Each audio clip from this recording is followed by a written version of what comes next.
as a body of general rules and principles regulating human conduct in society, see, and they are enforced by a supreme government or supreme authority.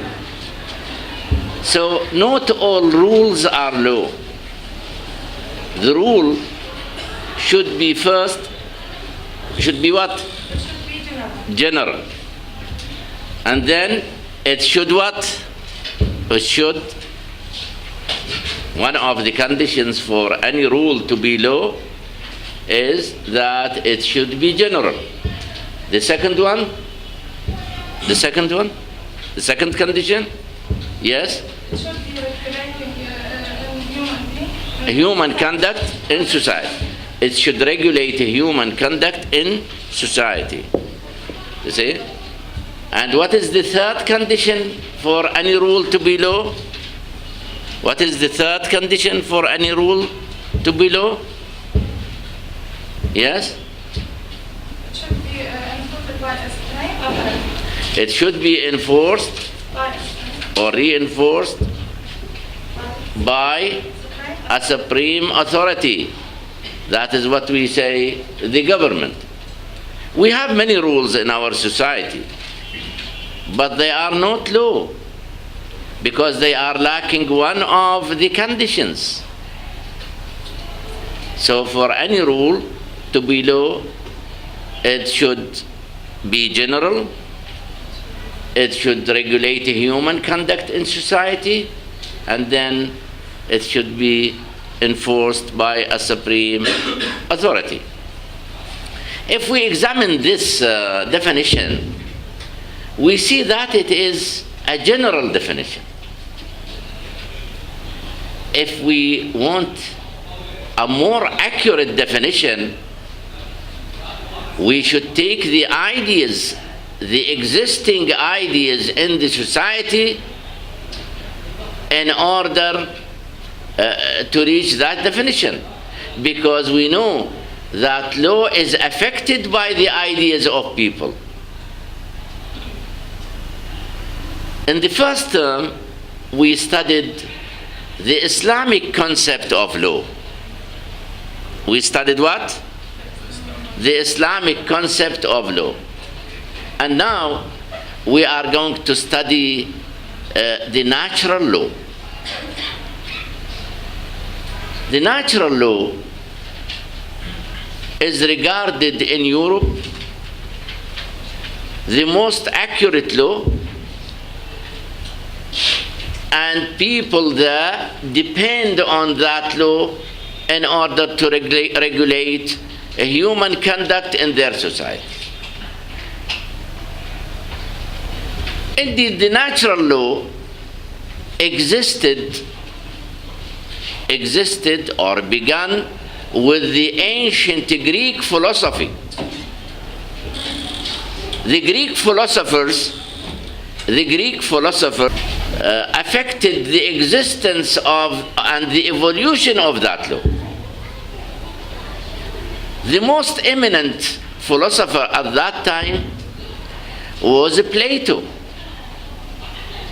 Plato involved himself in two questions. The first one, what is the idea behind law? What is the basic idea of law? And then, what is law itself? And what is its relation to justice? And what is its relation to justice? And his Republic was a constructive attempt to discover the essence of justice. And you remember the story of his Republic and how he selected his citizens in that Republic, and he dismissed some types of people from that Republic. For example, he dismissed poets because he believed that they were not telling the truth and they were cheating people. But at least his student Aristotle changed that idea and accepted the poets at that time. Aristotle was the student of Plato, and he made many contributions, great contributions to the concept of law. He added to the ideas of his professor, Plato, and he expanded his ideas. And he made many contributions to the concept of law. He divided justice into two types.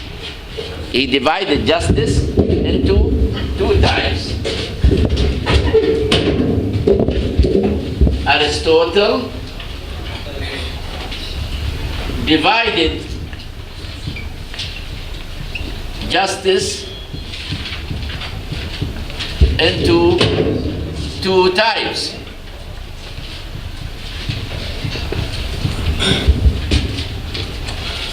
Distributive justice,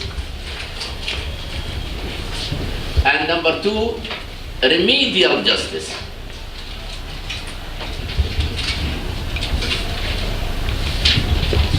Now, what is the meaning of distributive justice? And what is it concerned with?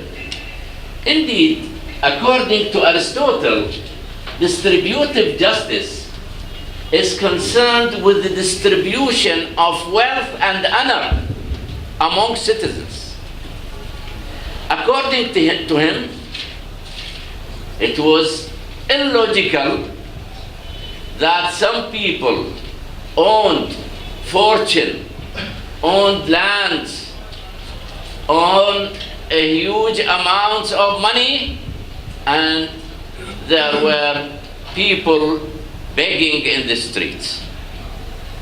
So he asked, or he worked for the distribution of justice, of wealth and honor among people. Now, distribution of justice, of wealth is easy to understand. What about honor? How can we distribute honor among people? Indeed, at the time of Aristotle, landowners and religious men owned everything, and the other people were no more than slaves. So Aristotle worked for the distribution of honor among people. Aristotle also made another distinction. He made another distinction. Aristotle made another distinction, another contribution. Indeed, he divided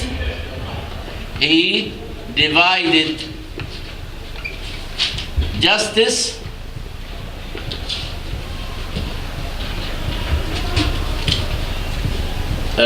into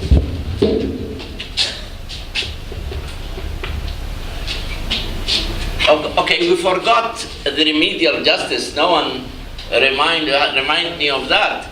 What is the duty of remedial justice? Indeed, remedial justice is concerned with what? Restoring equality that existed before the wrong. For example, if your colleague, what's your name?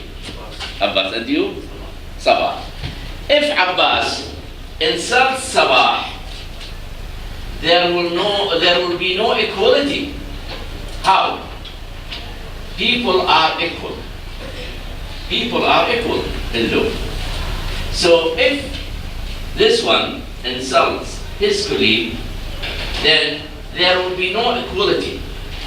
The duty of remedial justice is to restore equality. To restore equality before the wrong. Before the wrong behavior of this one. How? For example, we ask him to pay him some money, or we ask this one to do the same with his colleague, so that we restore equality,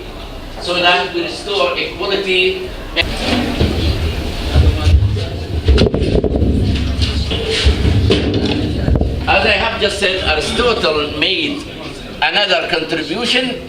He divided justice into conventional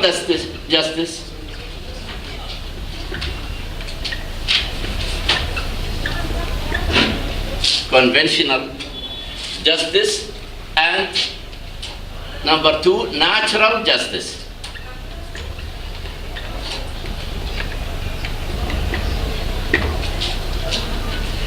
Look, what is the meaning of natural justice? Natural justice is a universal principle. If we examine the whole world, we find, or the law of the whole world, we find that thieves should be punished. Thieves should be punished. Whether it is in Iraq, in Australia, in America, everywhere. This is the natural justice. The criminal should be punished. You see? But how should that criminal be punished? The way we punish him is found here in the conventional justice. Is treated by the conventional justice. If you borrow money from someone, you have to pay them back to that. This is natural. But how to pay it, that is the work of conventional justice. Okay? Yes. And now, let us read what we have studied. Yes. Who can read? One of you to read natural law. Yes. Please. 23, natural law. Yes, read. Quiet, please. The evolution of natural law began with ancient Greek philosophy. Okay. So natural law, if you are asked a question, if I ask you a question and say, when did natural law begin? It began with the ancient Greek philosophers. Very good. It began with the ancient Greek philosophers. Yes. Yes, read. In essence, the theory of natural law is concerned with two fundamental problems. Yes. What is the permanent underlying basis of law? Yes. And what is its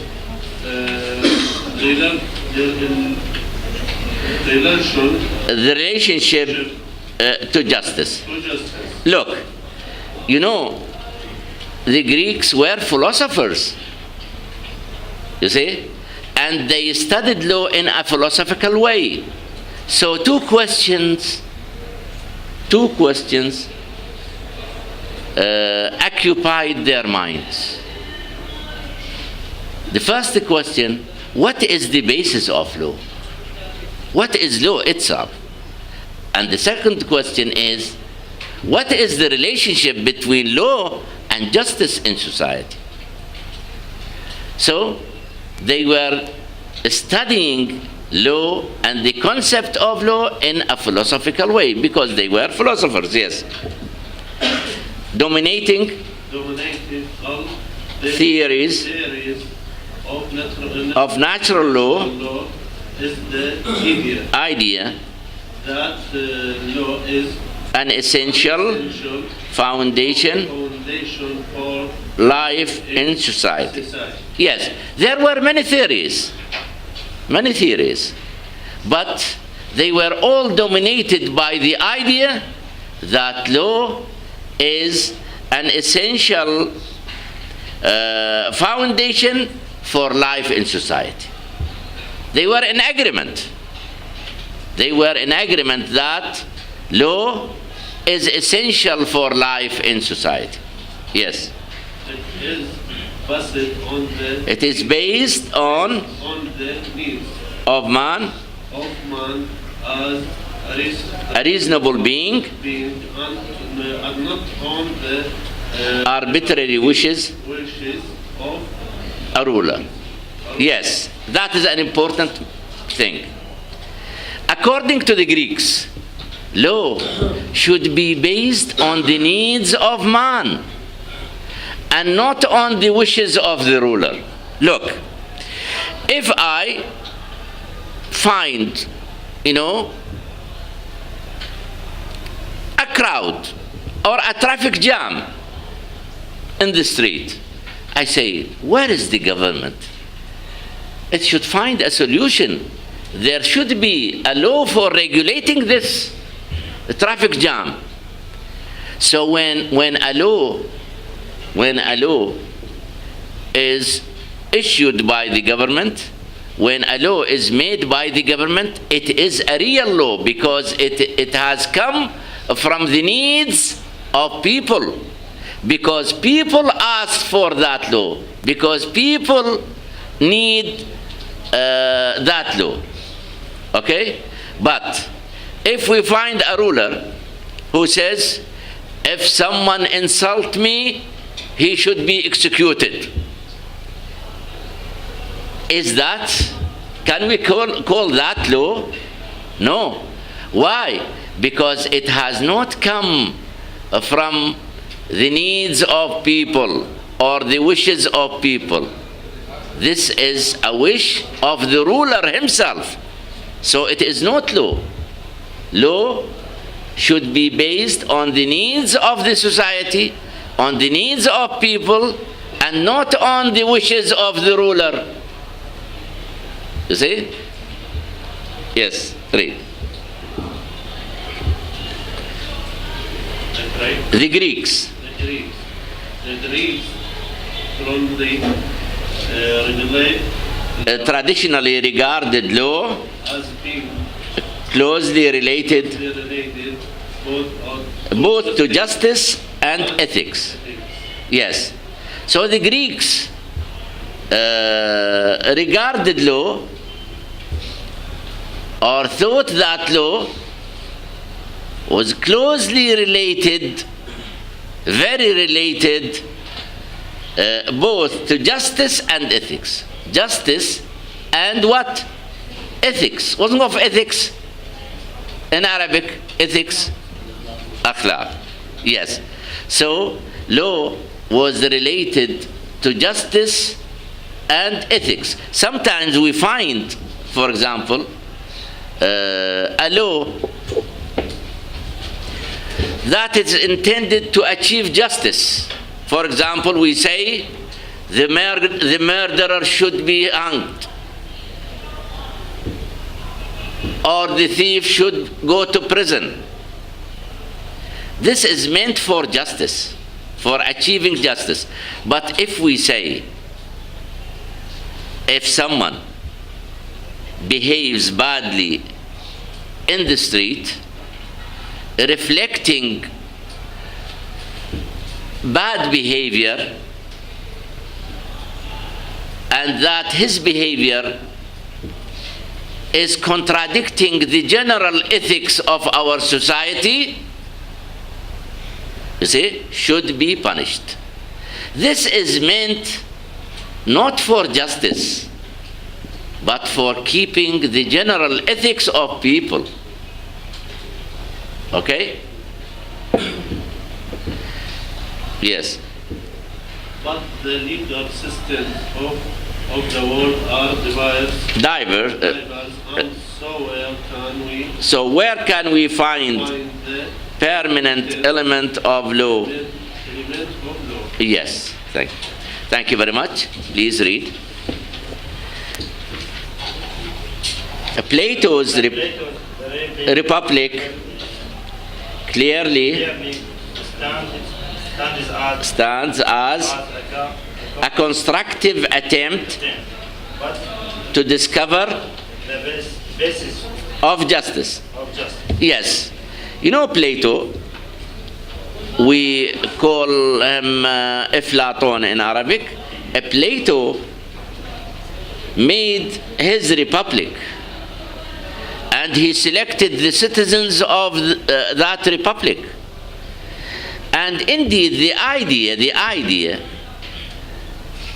itself is a constructive attempt to discover the basis of justice. Why did he make his republic? Indeed, he made his republic in order to discover the basis of justice. Yes. According to him, The execution of justice was to be given to philosophers, kings, whose education and wisdom was such was such that they did not need need to be controlled controlled by a higher law. higher law. Look, according to Plato, the execution of justice should be given to philosophers and kings whose education and wisdom